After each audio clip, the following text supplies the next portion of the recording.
Panam city, অনেকেই হয়তো এই নামটা শুনবেন। পানাম সিটিটা কোথায়?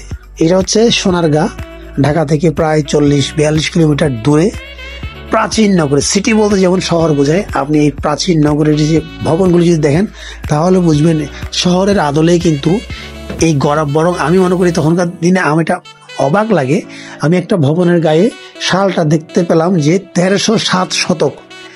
এত বছর ধরে থাকার পরও বর্তমানে আমাদের দেখা যায় যেমন যে কোনো ভবন নির্মাণ করতে গেলে নিম্নমান নির্মাণ সামগ্রী ব্যবহারের কারণে ভবন ভেঙে পড়ে, কিন্তু এত আগের এই ভবনগুলি এখনো কিভাবে টিকে আছে। বর্তমানে কিছু কিছু ভবন ঝুঁকিপূর্ণ হওয়ার কাজে সরকারি তত্ত্বাবধানে এই ভবনগুলির সংস্কার কাজ চলছে। অবাক লাগে এত বছর আগে দরজার কারুকাজ বা রেলিংয়ে যেসব ভেন্টিলেটরে যেসব রড ইউজ করা হয় সেগুলোর ইন্টেরিয়র ডিজাইন এত চমৎকার।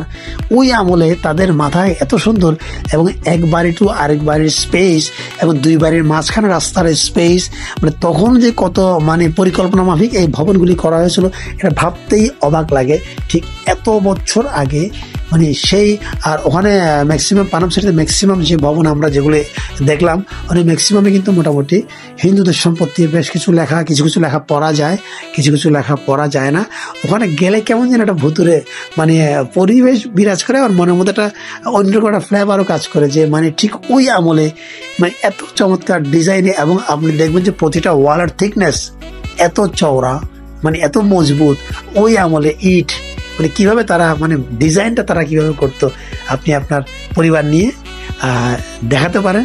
ওই আমলের ঐতিহ্যবাহী এত চমৎকার চমৎকার সেই তখনকার দিনের পানাম সিটি।